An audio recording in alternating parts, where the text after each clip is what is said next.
Welcome back to Season 4 of TIA.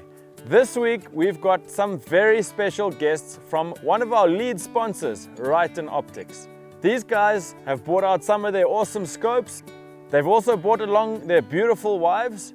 We're going to be hunting plains game with the brothers from Tam Safaris right here in the Eastern Cape of South Africa. So without further ado, let's get busy.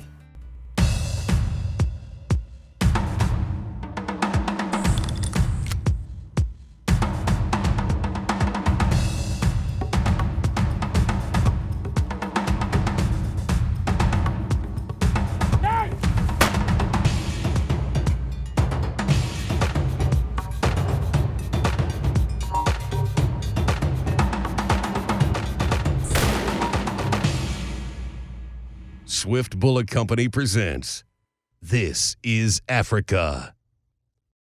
Closed captioning is sponsored by the Zimbabwe Professional Guide Association. Ethics are everything.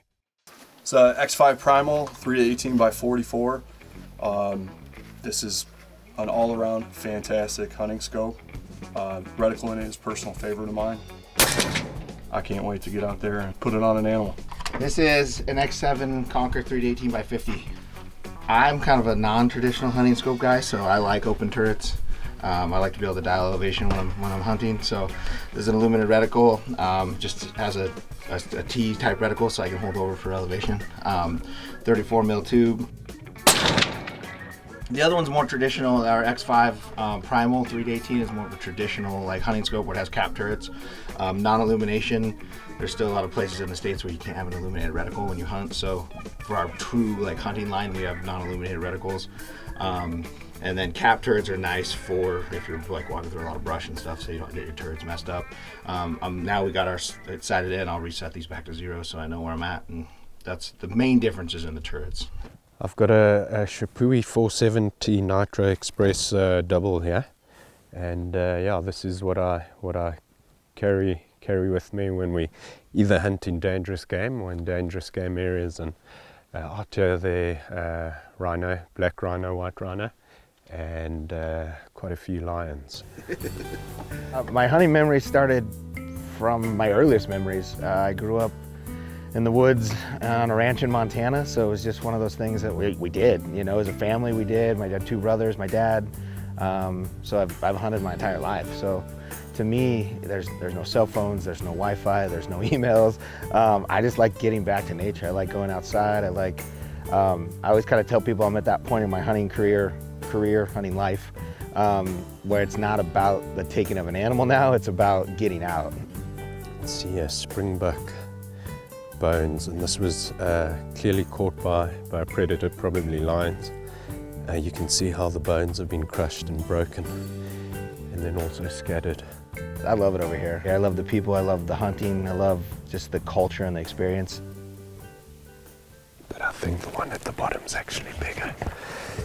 Yeah, what we're going to do is continue along this ridge line, and then we'll work our way into the valley.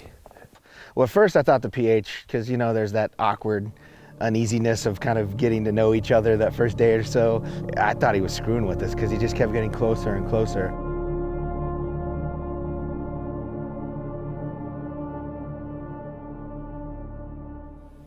And I was like, this dude is crazy. The way he looked at us and we looked at him, it's almost exhilarating and beautiful, and just being so close to nature gave me chills. And it was part of that, being so close to like nature and just seeing this beautiful animal and just the beauty of it. It was awesome. I know something's up, but they're not quite sure what. Makes you appreciate how big the world is around you. You know, how much more there is out there, how many more people and animals and everything. It's just it's a different level of appreciation, I think. They're so beautiful. Within like 20 yards of 5 rhinos. That's pretty all around you. Unreal. That's something you get to do every day. I mean, we started right on with me and Carrie, you know. I quit my federal law enforcement job, and we started our garage. You know, we sell scopes on 6 of the 7 continents now. When you're using the optic, it's everything that we go into, from glass clarity to reticle design to how the turrets feel, how they sound when you're turning them. the user interface. How does it feel in your hands? We treat people like humans. You know, one of the biggest things me and Carrie did when we started RITON was it can grow, it can become a big company, but always remember where you started. Remember those roots of, we want to take care of people. We want people to understand that, hey, if you have a problem, because things happen, you can call and talk to somebody and we'll work you through a problem. So not only is it different on that physical hardware side, but also we put a lot of work and effort into what makes our actual interaction with our customer different. This segment was brought to you by RITON Optics.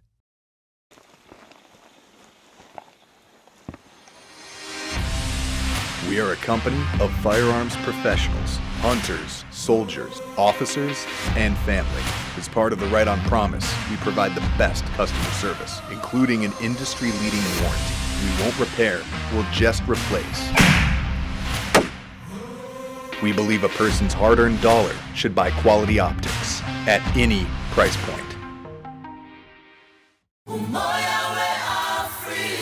This segment is brought to you by African Sporting Creations. The land we are hunting now used to be cattle and sheep ranches before, that we converted back to game ranching and introduced a lot of the wildlife back into the areas. Yeah, you turn it away. Oh my God. Our first lion. In the wild, and he's what, 100 yards away? Yeah. And he's just hanging out, he's an old male, just sitting there looking at us. What do you think, Carrie? So gorgeous. We currently have over 50 different species, including different color variants that call this area home. And from there, through hunters' dollars and extra funds, we managed to acquire more land, which is all converted into wildlife. Yeah, along with the 50 plus species we have here, there are obviously a lot of other species, non-huntable species, wildlife, bird life, which aren't hunted but conserved in these areas that are hunted and protected from poachers and other people. This big tortoise buried in here. See if we can nudge him out of here for a minute. Oh, there he is. He's holding on tight. There he is. Look at that big guy. He's old. Look at him. Two little claws on his front. So buried his head up in that old termite mound dugout. Oh, he's a big dude. We'll put him back in his hole. All right, buddy, go back to sleep. Get in there. There we go. That dude's solid. He's like 40 or 50 pounds. He's freaking huge. So what we're looking for on the male springbok, oftentimes, like with a lot of animals, you look for the neck. You'll get a nice big solid neck. And then when we're looking at the horns, we're just looking for that shape to complete. We're looking for good bases, good weight on those horns. And then when they finish off, you'll usually find those tips point inwards, sort of face each other. And this common springbok and white springbok we were looking at, they've got good length but just lacking a bit of age. So those horns are slightly thinner, so there's still some growth potential left there.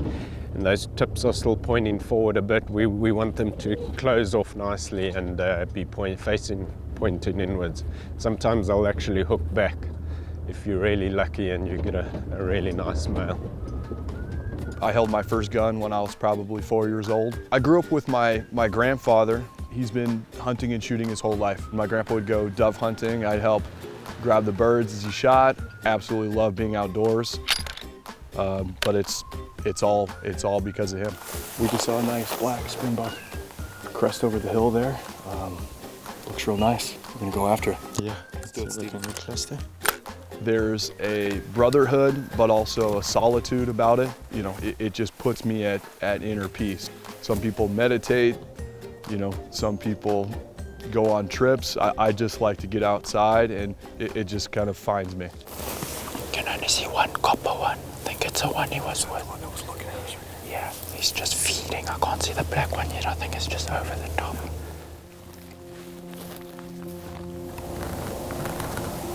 He's quartered towards us. Quarters on the right. Go up as high as you can.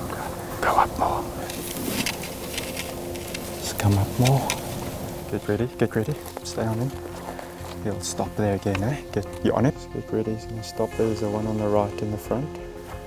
Get ready, he's gonna stop now. There we go. Through the grass there, below his back. Take it.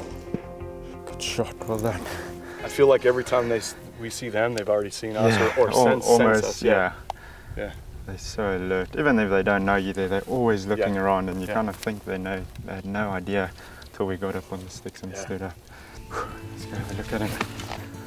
Well done, Dave. Good job, bud. Black is beautiful. Very, very nice. See how his tips curl in there. Really appreciative of this fella. Really beautiful. So, you know, he made us work for it. We got just enough of a shot to push one through some of the brush and through the grass there, below his back. You made a perfect shot right in the front of the shoulder there, so good job, buddy. Well done. Thanks again. This segment was brought to you by Swift Bullet Company. Houston Safari Club Foundation. Our mission to preserve the sport of hunting through education, conservation, and the promotion of our hunting heritage. Each year we provide outdoor experiences and education for hundreds of high school students. We've proudly awarded $2.4 million in scholarships and funded over $4 million in grants. We exist to serve the hunting and conservation community. We are the Houston Safari Club Foundation. Learn more and join today at WeHuntWeGive.org. This segment is brought to you by the Houston Safari Club Foundation. When we were coming here, I wasn't sure if I wanted to hunt or not. I was still definitely on the fence. Dave always asked me, do you want to go hunting? And I'm like, yeah, I don't think so, you know? And then the more that we've learned about hunting, I'm like, oh, hunting is not just killing animals. Oh my gosh, how many? Stop. 6 cubs with 2 lionesses straight ahead walking through here. Just another day in Africa. Amazing.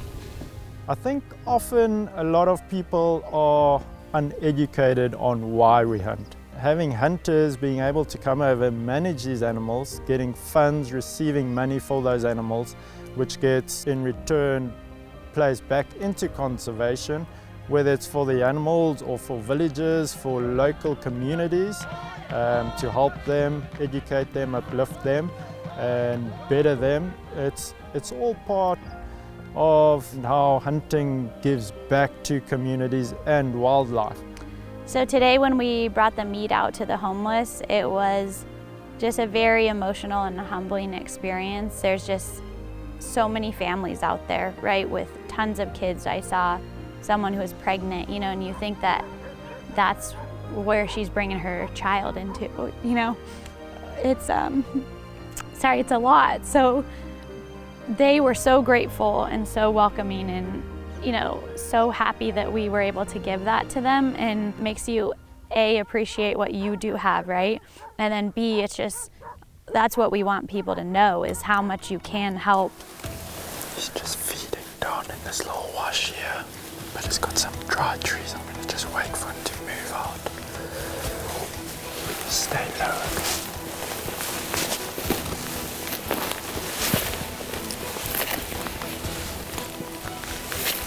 okay? There, get on him. Safety off, safety off. Can you see him? He's behind this green bush. Can you see him? Yeah. You got a clear shot? No, he's in the bush. Okay, wait.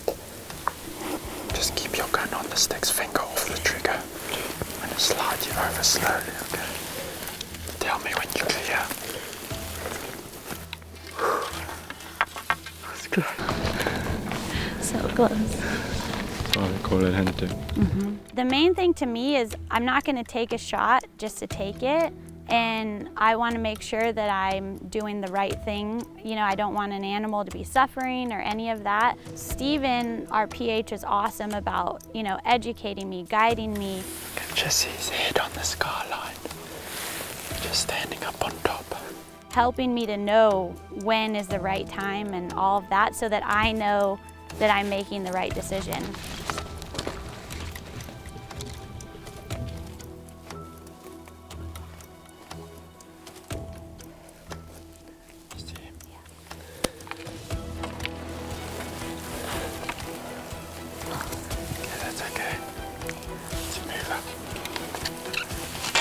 For me, taking ladies, young kids for their first times, I get the most joy and pride out of that.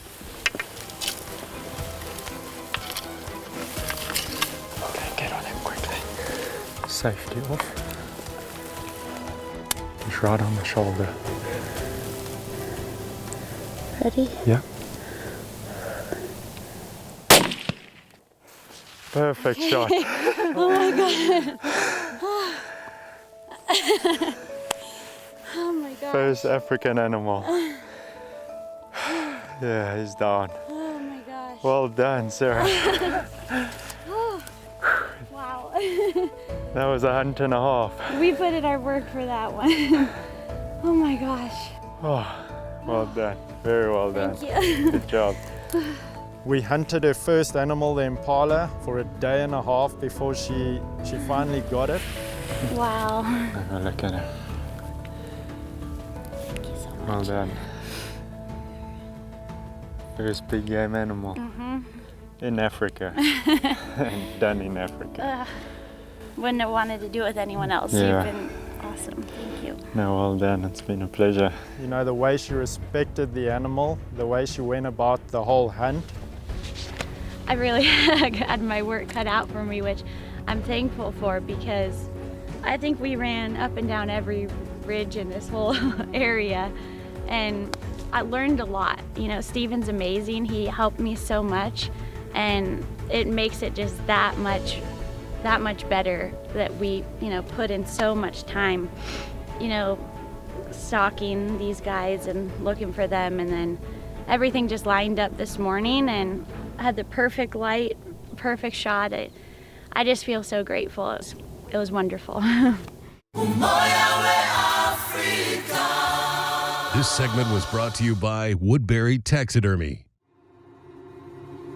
So the biggest thing that we also look at too here at Woodbury's is it doesn't matter what type of animal it is or the size of that animal.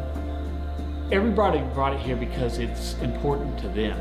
You know, when we're doing life-size stuff with habitat, with grasses and vases and the wood that's there and the dirt that's there, all of those little bitty details make a huge difference in the end product. I guarantee you that you'll have it for life.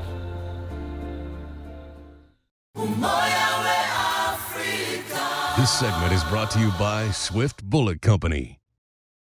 You know, after harvesting that animal, it's an animal's life that you've taken, and for the way she respected that animal and to witness that, I really do take my hat off to her, and she's going to just be a great huntress one day. She already is. Every plan that we've had just hasn't, for some other reason, just hasn't come together. But a lot of opportunity, we've seen a lot of game. Luck just hasn't been on our side. Got a good shape, nice length, but he's just a bit on the young side. We'll just keep looking. Yeah, just one of those days, eh? That's what they say, hunting, bring you back to size. It's the morning of day 2 and we've got some friendly rivalry here in camp. My team, which we are calling the A team, is falling behind substantially, so hopefully we can make up for it today. Today we're going to show them how it's done. We just saw some Springbok over the hill there, so we're going to take a walk up there, and hopefully we can get Brady on a nice old ram.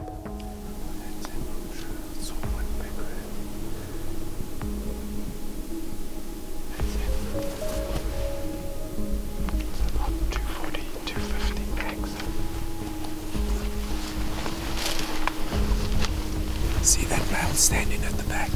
Shoot him. Yeah, shoot him. Yeah. On him, Andy. The one coming towards us, eh? There, take him. Shot. No idea we were here. There, take him. That is an excellent common Springbok. Well done. Look at that. This is exactly what we're looking for. Good mass, a lot of weight around the bases, nice bell shape, and you can see these tips are actually hooking back. So yeah, congrats, beautiful ram. This one was kind of hiding behind some bush over here, so we got in a perfect position over on the ridgeline over there and kind of around a little bush. We were in the shadows so they couldn't see us, and then he kind of came around and gave us an opportunity. And worked out well, and it's an exceptional common springbuck, and looking forward to picking up a few more of these the color variants. Yep. So far the A team has had a little bit of a slow start, but we have a few excuses. The other team has been full of nonsense. They think they're taking the lead, but we are definitely coming from behind, aren't we, Brady? Absolutely. Yeah. This is just the beginning. No, don't let us down, boss man. No pressure. The B team has been giving us a lot of trouble, so we're gonna fix them TIA style. If you've watched enough of our episodes on YouTube, you will know that this is a TIA trick. We've got all the binoculars for David, Sarah, and Stephen, so we're about to fix them here. This is the old raccoon eye trick. Just got to make sure they're not watching us. They're busy having lunch.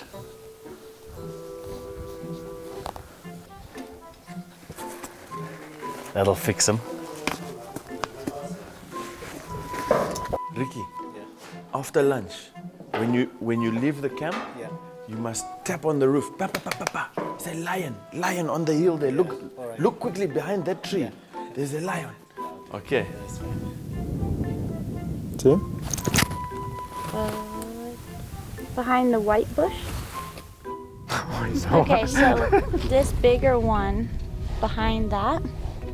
You don't see his eyes, and then he's got like See on the ridge line, some black eyeliner over it.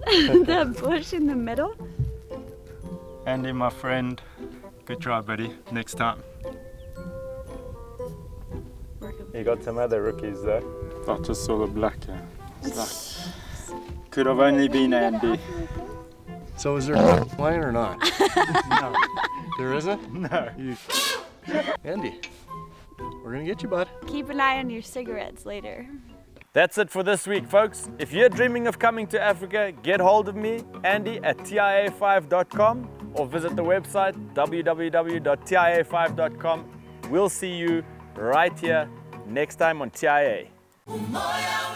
Next time on This is Africa, the RITON Optics team finish out their first South African hunting adventure with a wild rhino encounter as they find some beautiful plains game animals